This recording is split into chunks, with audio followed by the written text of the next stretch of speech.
If you haven't yet, please find a seat.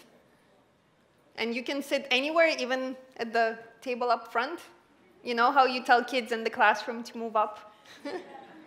I won't make you do that, but it's better actually that everyone sit together with a lot of people, because we'll have a group discussion time. So if I can ask you to maybe move to a table where there are some seats, so there are some seats there, for example, so we have full tables for group discussion.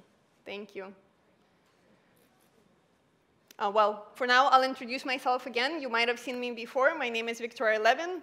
I work at the World Bank in the Social Protection and Labor Global Practice in Washington, D.C. And we're here to talk about socio-emotional skills interventions, successful examples from different countries. So we'll start now, given that time is very limited. So here's the plan for the workshop.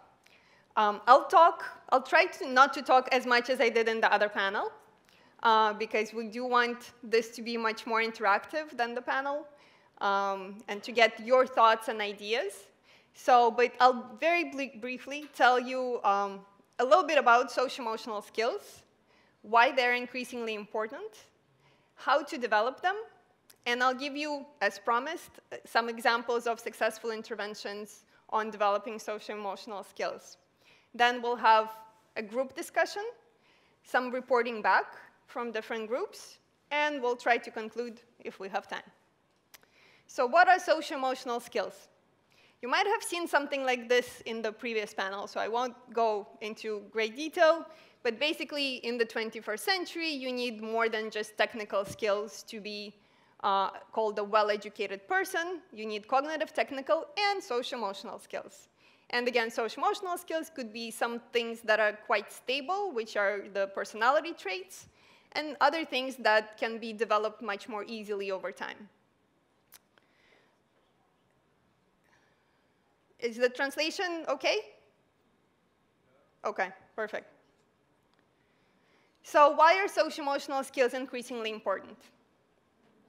Well, I'll give you two examples. I gave you some examples for why they're important in Bulgaria, but here's why they were considered important in other countries.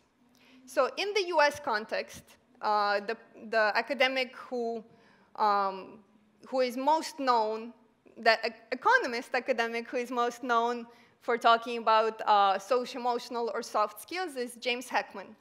And what James Heckman found out is that there's a degree in the US which is called the GED. So the GED basically gives you an equivalent of a high school degree. And you can get this GED by passing a test. So you pass a test that says you have these cognitive or academic qualifications to have your high school diploma. And this GED take-up was increasing over time, which in some sense is a good thing, right? So a lot more people are graduating from high school. But there is something interesting that happened to those people. So those people had much lower educational achievement post-high school, and they had worse life outcomes. And James Heckman started wondering why this could be. And his theory is that what GED does, it delivers the cognitive skills, or it serves as sort of a validation of your cognitive skills, but it actually sorts the people who have lower socio-emotional skills, because they haven't had a chance to persevere through high school. So you can see on this graph that the people who had GED versus people who graduated from high school. And you can see that people who graduated from high school were more likely to complete some college. They were more likely to persist in college for longer than a year. And they were more likely to get other continuing education, such as the associate degree or the bachelor degree, compared to the people with the GED. Now, another example, and these are just two of many, is from Peru. So in Peru, they measured grit. So just as we measured grit in Bulgaria, they measured grit in Peru. And what they found is that grit help to explain enrollment in higher education and choice of university over vocational school much better than some other things, right? So for example, on the choice of university versus other technical degree, Grit explained it more than, let's say, financial resources, financial constraints. And Grit, remember, is the perseverance or passion for long-term goals. So this is just to say that social-emotional skills matter for educational achievement. They also predict labor market outcomes. So why would this happen? Well, if you think about it, what are social-emotional skills? In the educational context, you observe them in students by looking at the student and seeing, well, is that student self-disciplined? Is that student organized? Are they persevering through setbacks? Do they learn quickly? Do they work well with others? These are the kinds of things that employers also care about. And they value these kinds of things, and they look for them. And as you can see, there are some newspaper headings about how employers are increasingly seeking these soft skills or social-emotional skills in their employees. So the photo in the upper corner was taken in Brussels, where a firm was looking, I guess, Parlor Coffee was looking for a server. And one of the most important requirements for that server is motivated and a hard worker, right? Not how good he is or she is at serving coffee, but that they are motivated. So you can see that social-emotional skills are something that employers are actively seeking out. So how do we develop them? Well, there is a model that was developed by some authors, some of them at the World Bank, called the practice skills model. So practice refers to a set of social-emotional skills. This is problem solving, resilience, achieving motivation, control, teamwork, initiative, confidence, and ethics. And these skills are very relevant to education, and they're very relevant on the labor market. And these skills can be broken down into subcomponents, and they also correspond to some of the personality traits that we talked about before. So interestingly, some of these skills can be developed. There's an optimal time to develop some of these skills over time. So for example, you can see that the age 0 to 5 is when the foundations for problem solving, confidence, and ethics are formed. And it is also an optimal stage to develop the other social-emotional skills in the practice model. Now, the stage that is the general education stage is usually the optimal time to develop all of these skills or to reinforce some of these skills later on. Well, the good news is that there already exist some interventions that hold a lot of promise in developing social-emotional skills. They have significant benefits, and they have relatively low costs. In fact, there was an article that came out in the academic literature that said, the title was, "Social Psychological Interventions in Education, They're Not Magic." Because they look like magic. They look very brief. They have these significant and sometimes lasting benefits and relatively low cost. So they look like magic to us, but they're not. Now, social-emotional skills interventions, they come in different types. They can vary in scope, and they can vary in delivery mode. So the first type is school-wide approaches, and these can be either system-wide reforms, or they can be just at the school level, school-wide. The school-wide usually involve a lot of teacher training, and it basically changes the whole culture of the school in order to produce these skills.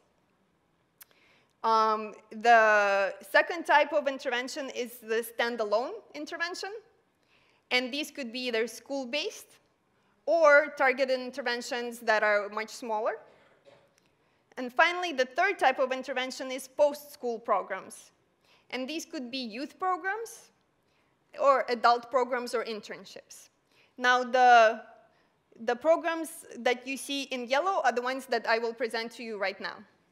But I just wanted to show you that there are many, and this is not an exhaustive list. There's probably a lot more that can be added to this list of interventions. So there's a lot of emerging literature on the different approaches that work to enhance social-emotional skills. So here we go with the examples. The first example is a school-wide approach, and this is the Chicago One Goal program. So what the Chicago One Goal program does is that it trains teachers to motivate students and to improve their social-emotional skills. So the mission of One Goal is to close the college divide by enlisting and training nation's best educators to teach historically underserved high school students how to enroll and complete college. So this is in the US, and it works with high school students. So what they do is they recruit, select, and train high-performing teachers working in schools to become program directors for One Goal, and they implement a 3-year college success model. So each program director works with a cohort of 25 to 30 fellows, and the goal, again, is to enroll in college. So what have been the results? So one thing I forgot to say, of course, is that the intervention focuses on social-emotional skills such as grit and self-regulation. Right? So this is the underlying concept, but the delivery mode here is through teacher training.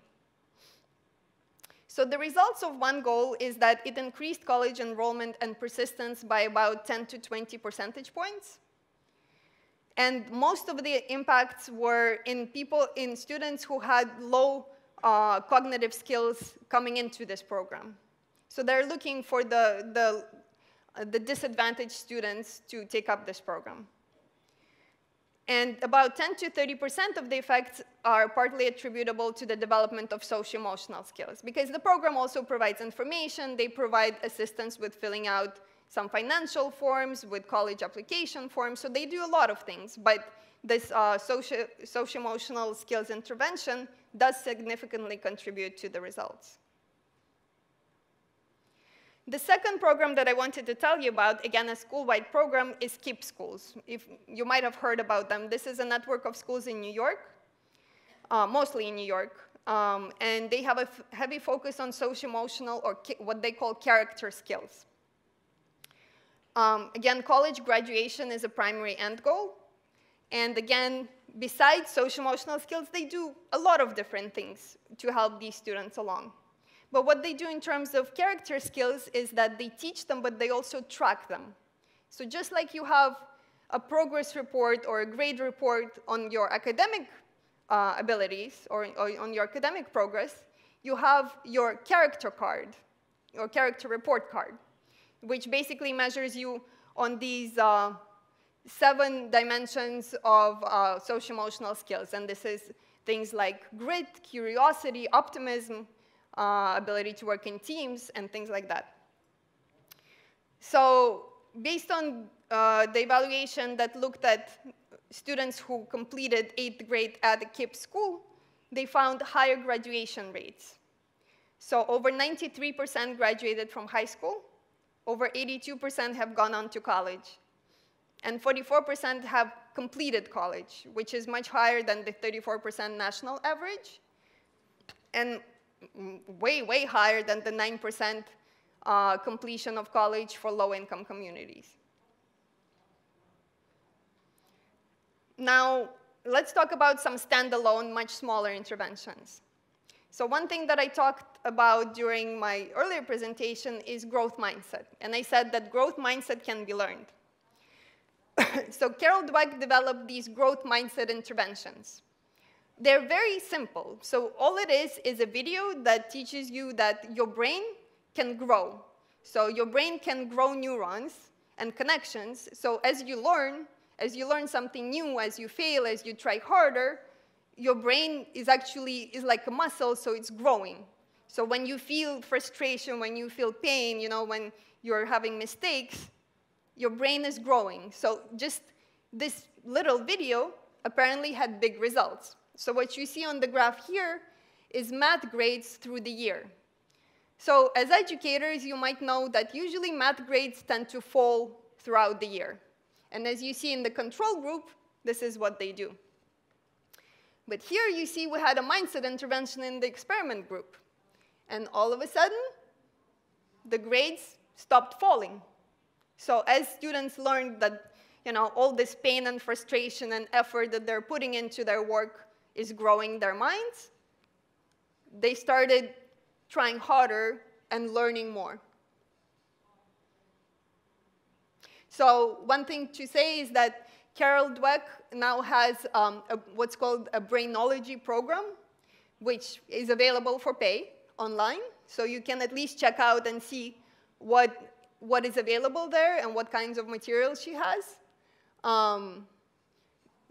So this is basically a program that they created, which I think is online or video-based, and it teaches kids and teachers how to teach this growth mindset concept. Another standalone intervention is something that's called MCII, which is mental contrasting with implementation intentions. Not a very easy thing to say. Or it can be called WOOP, which is much easier. And WOOP is wish, outcome, obstacle, plan. Same thing. What it is a metacognitive strategy to set and achieve your goals. So basically, instead of just wishing for something, what you do is you start with a wish, but then you think, okay, well, how would it feel to actually have achieved this wish? So that's the outcome. But then the most important step is then to think, okay, well, what is it in me that stands between where I am and having this wish fulfilled? And based on this obstacle, you develop a plan that can get you closer to this goal. So teaching this kind of a strategy to children helped to improve their GPA and attendance in middle school. So this is another type of intervention that has been done.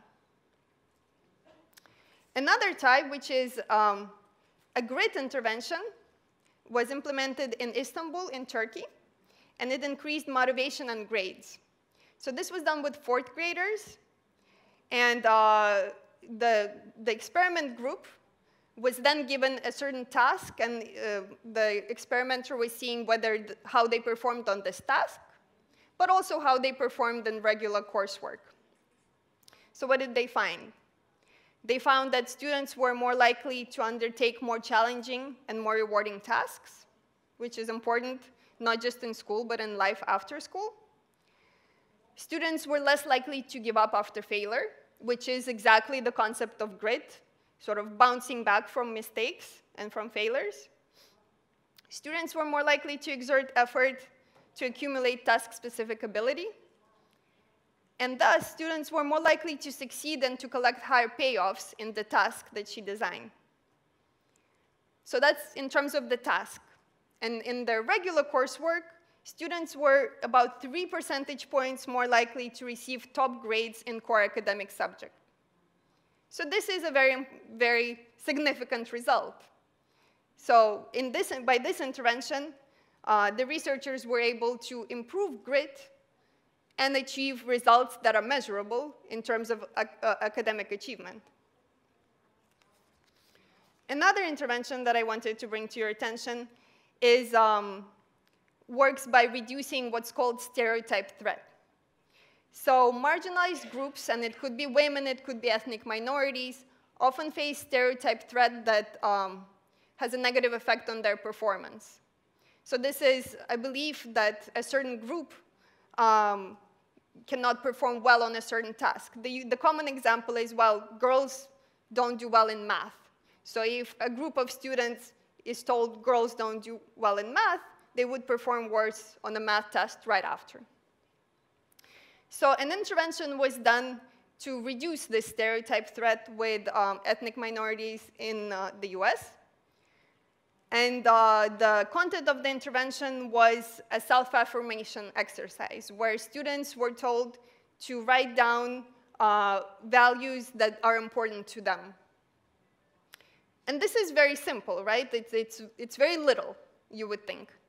But it had a lasting effect on their academic achievement. So as you can see, this is their GPA. This is the average grade. And in the control group, the GPA goes down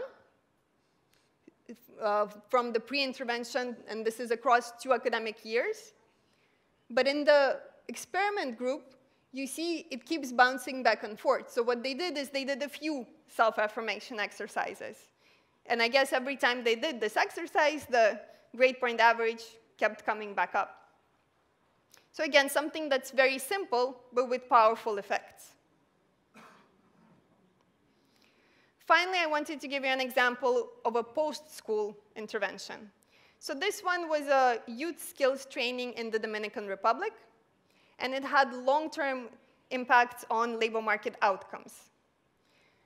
And we think it's at least partly due to the fact that it had a life skills component, which focused on social-emotional skills. So the intervention tested vocational training and life skills training, and it was followed up by an internship. And the target audience here is disadvantaged youth who are neither in employment, education, or training, age 16 to 29.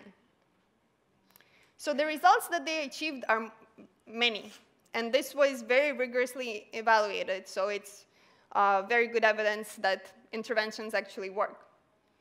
So after 2 years, they actually measured social-emotional skills, and they saw that the experiment group had higher leadership, higher persistence of effort, and better conflict resolution than the control group.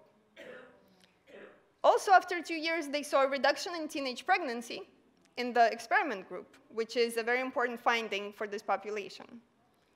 In terms of labor market incomes, they saw a significant increase in formal employment for men. And after 6 years, when they did a follow-up, this difference, so this impact on formal employment of men actually increased. So some effects weren't evident 2 years on, but became evident 6 years on. Also, 6 years after the study, after the intervention, the earnings of women in urban areas improved dramatically by 25%.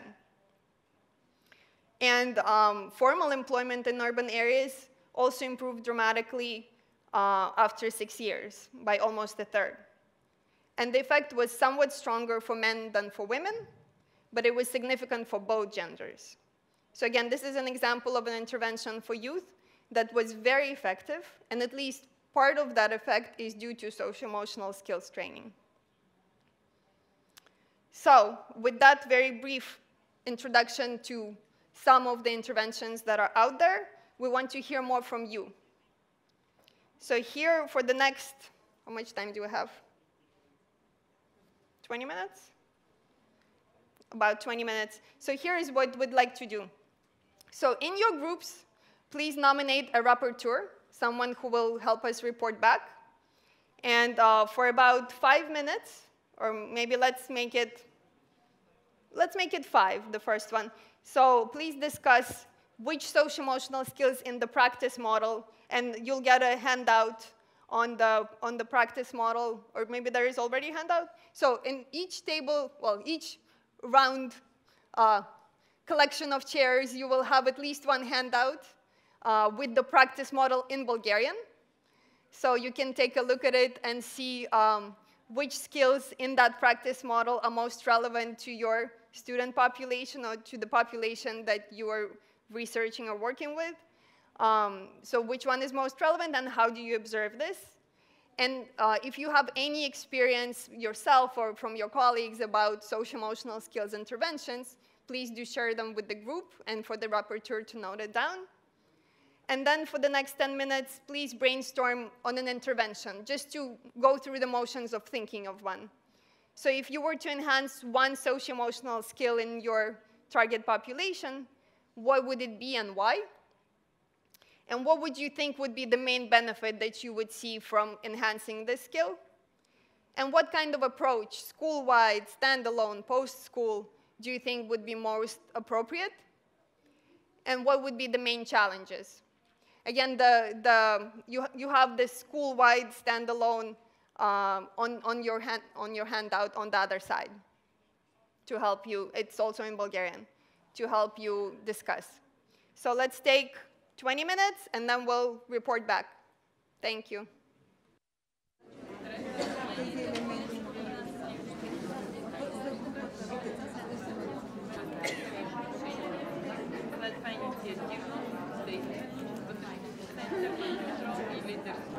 So I heard a lot of very interesting things, but I want to make sure that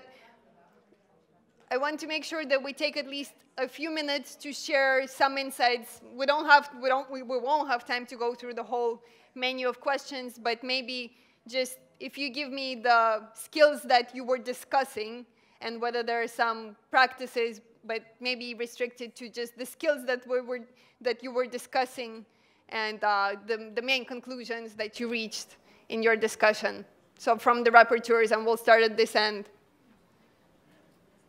Maybe do we have a microphone?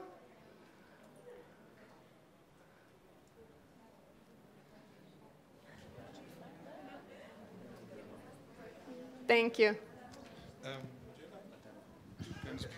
Okay, so I was asking most of the questions, so I guess I'll be the rapporteur. So we were discussing, I think, two of the skills. Mm-hmm. Yeah, so the last one that we discussed was confidence and growth mindset, so achieving confidence through certain approaches that our colleague from Spain here shared with us, that they were doing there. So it had to do with encouraging students to make mistakes and to learn from them. So it was a two-part project. First, creating a safe environment for them feeling all right with making the mistakes, and then enhancing the learning process from the mistakes by telling them exactly how they managed to do well. Yeah? So this was one intervention. And the other one had to do with teamwork, and our colleagues here from Latvia, shared with us. And it had to do with asking students in maths and also in English to work in teams and also evaluate each other on the horizontal level, which in a way also, apart from teamwork, had to do with boosting their confidence as well, yeah, I guess. And on our part, being Bulgarian, here working in higher education, we sort of were very interested to listen to all these things, and I myself at least realized that we're doing these things at the university, and we are at the university level, and we are sort of fighting with really negative trends along these lines already, much later in the course of education. So, for example, I had just the other week a situation like that at the university. I'm having a specialized translation class, and I give certain texts to my students to translate, and which are difficult for them because legalese texts. And the problem is they don't want to give it a try. So I say, but give it a try, please, because really, if you make mistakes, this is how you're going to learn. If you don't make mistakes, you're not going to learn. So really, my work depends on you making mistakes. And they were really surprised about this. So imagine this is what, 12 plus 4, 16 years in education, and they're surprised by hearing this. Mm-hmm. Yeah, so we have a lot of work to do, basically. And we better start early, right? It's important to start early. Thank you for this. So let's go to that group.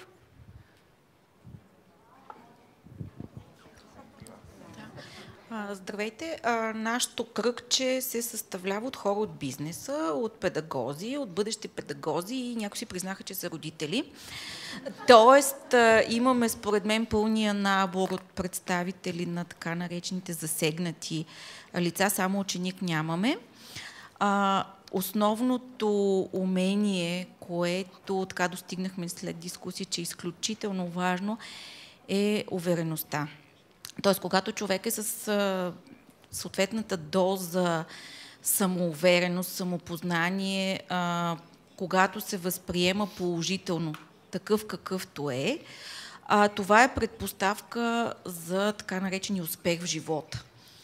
Тоест, когато съм уверен, мога да поема инициатива, да си намеря своето място в екипа, мога да контролирам ситуации, мотивацията ми е на ниво такова каквото трябва да бъде, устоявам на проблеми, решавам проблеми, т.е. всичко е вързано. И разбира се, когато съм самоуверен и се възприемам позитивно, няма нужда да лъжа, да правя трикове, т.е. нивото на съответната така етичност ми е такова каквото се търси, защото съвсем честно, нали, да си говорим, бизнеса въобще не се интересува от това дали мога да решавам задачи по математика. Да, трябва да мога да чета таблици, графики, да мога да разбирам за какво става въпрос, но всичко опира до меките умения и до съответните социално-емоционални умения. Практики на колеги, които се занимават с изграждане на такива умения. Тук колегите от Заедно в час имат много интересна практика за овластяване на ученика. Аз повтарям това, което казах на другата маса, какво да правим, стигнали сме до същия извод. Даването на задължения, друга колега от Велико Търново има същия опит за овластяване, за даване на асистентска работа на учениците, даване на конкретни задължения, отчет за добре свършената работа или за работата така, каквато съм е свършил. Разбира се, мерки, обратна връзка за коригиране на тези действия, т.е. овластяването показва на децата какво могат и разбира се им повишава самочувствието и самоувереността. Благодаря. Thank you so much. Let's go to this group.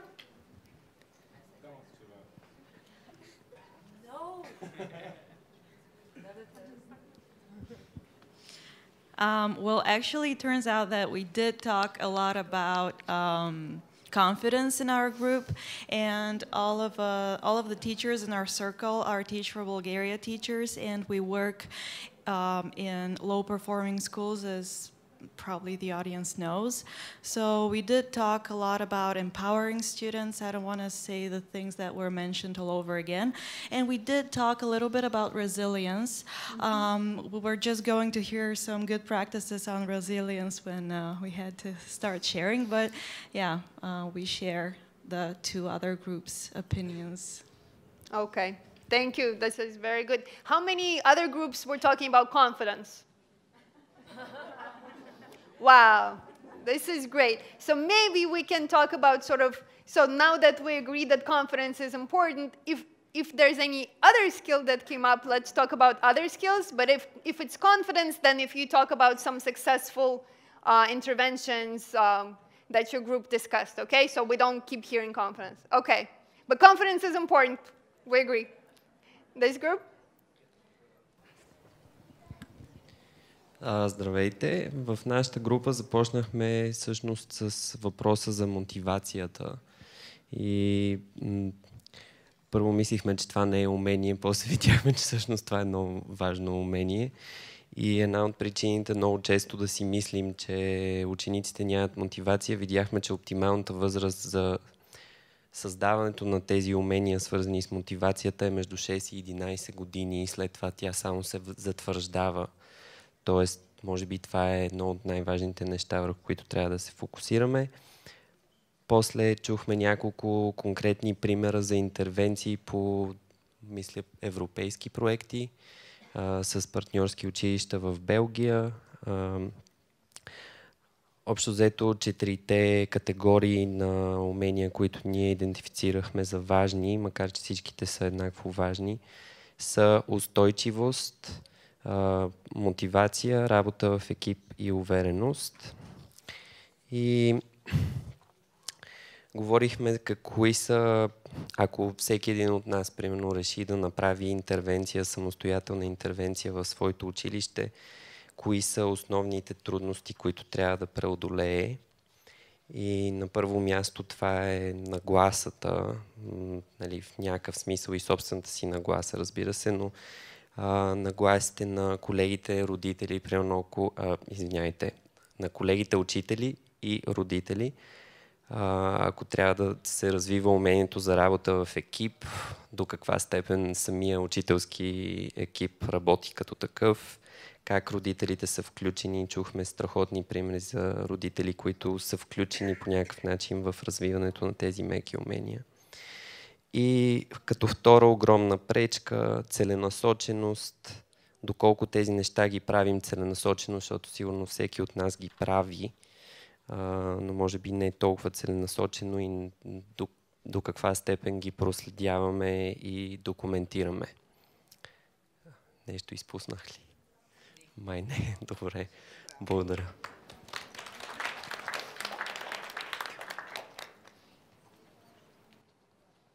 Thank you. Thank you. Those are very wise words. I think everyone, from what I heard, everyone is doing something on soft skills. It's just whether you actually realize that that's what you are doing in the moment, right?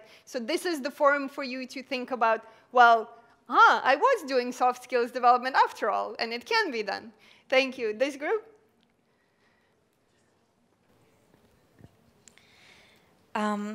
Ние също работихме по мотивацията и според представителите на неправителствен сектор и училищна общност, мотивацията за постижение е едно от най-значимите социално-емоционални умения, които можем да развием в нашите ученици за успешна реализация след завършване на училищното образование.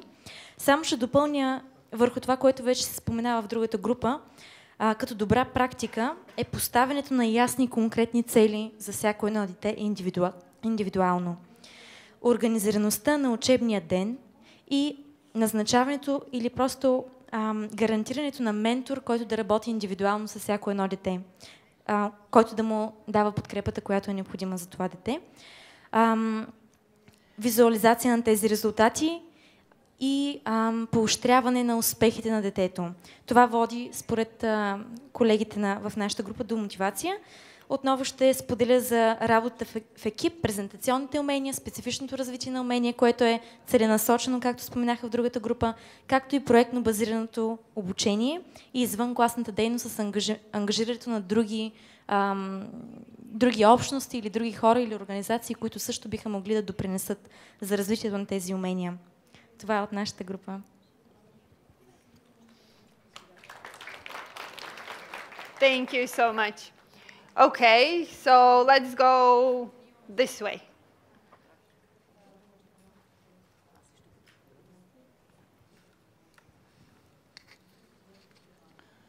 Нашата група на първо четене каза, че абсолютно всички умения са изключително важни. Но все пак, ако трябва да изберем едно, обединихме се в работа в екип. Това не сме го измислили ние. Мисля, че Форд беше казал, ако имаш една ябълка и твой приятел има една ябълка и си разменим ябълките, всеки ще има една ябълка.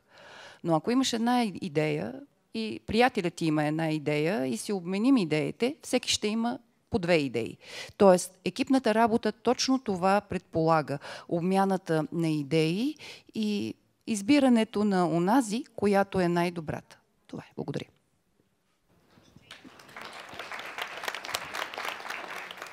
Thank you. Teamwork is very important, as we saw in this exercise as well. Let's go ahead here. Здравейте, ние сме преподаватели на няколко етноса, но предимно един. И за повечето от нас мотивацията е най-важната, се оказа. Мотивацията за учениците да останат в училище, да останат в час и след това вече да постигнат нещо в час. И се разбра тук, че разбира се всички методи са позволени, всичко е честно в преподаването и във войната. Наградите по интереси, мотивирането чрез спорт, но най-голям за всички се оказа въпроса какво се случва, когато нямат интереси или не може да открием интереси. И си помислихме, че всъщност нашата задача като учители е вече да открием това, което всеки е добър. Поне едно нещо, в което един ученик е добър. И стигнахме до извода, че вече учителят не е само учител, а и психолог, и възпитател, и педагог, и много неща. И пътя до ученика често е чрез някаква неуморна работа за мотивиране не само на него, но и на родителите му и на средата му. И решихме, че можем да направим всичко на малка скала, на мотивиране индивидуално.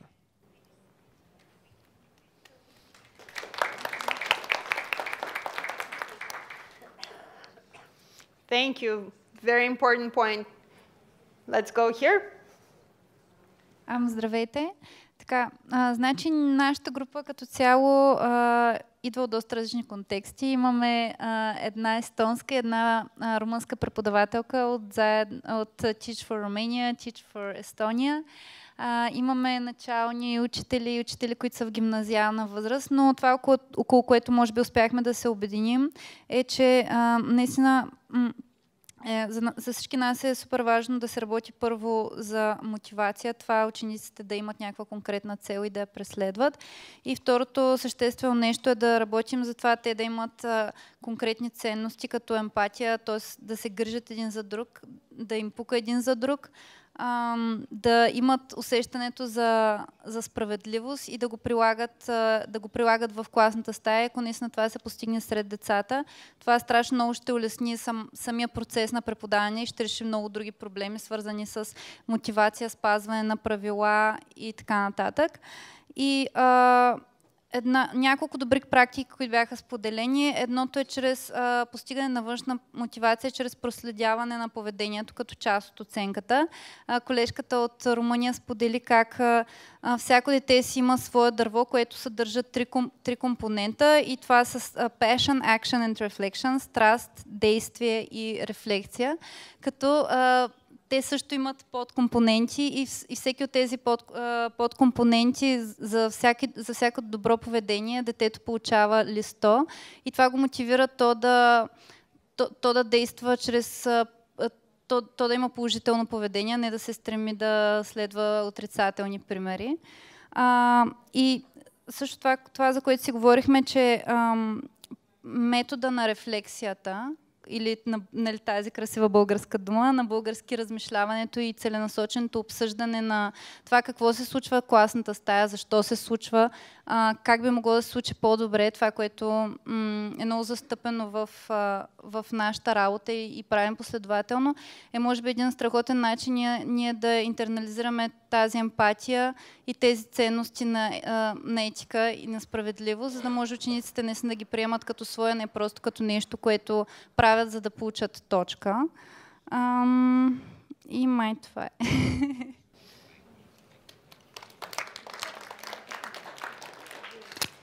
Thank you very much. I love it, empathy. I was trying to think where in the practice model empathy fits, but not sure. I'll keep thinking about that. Okay, let's go here.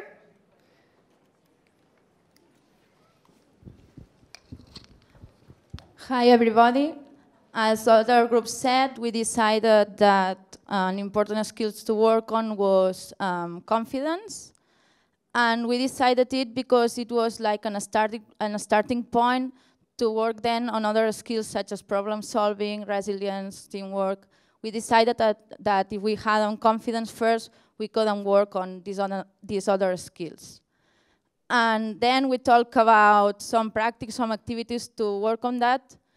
And we decided that it's very important to show the students their progress, to show them what they can improve, what they are good at, because then they can work on confidence and they can improve that.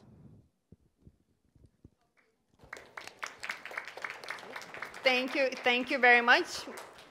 Another vote for confidence. That's wonderful. Let's go to this group.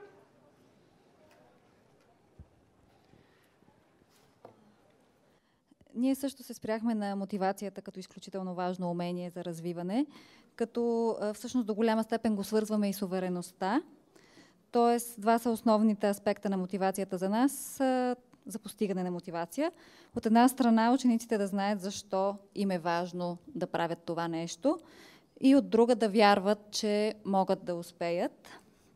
Набелязахме няколко начина, по които смятаме, че може да се работи в тази посока. От една страна да се работи на малки постижими стъпки, т.е. да се поставят малки постижими цели, които ще правят учениците по-уверени и по-мотивирани да работят за по-високи цели. Второто, което отбелязахме, е моментална позитивна обратна връзка при реални постижения на учениците. Също така смятаме, че по отношение на това да знаят защо им е важно да го правят, е важно да поставим учениците в реална ситуация, за да видят, че това, което учат, ще им трябва в реалния живот. И не на последно място, това са добрите примери, т.е. срещи с успели хора, които показват, че успеха е възможен и работят едновременно и за увереността, и за мотивацията на учениците.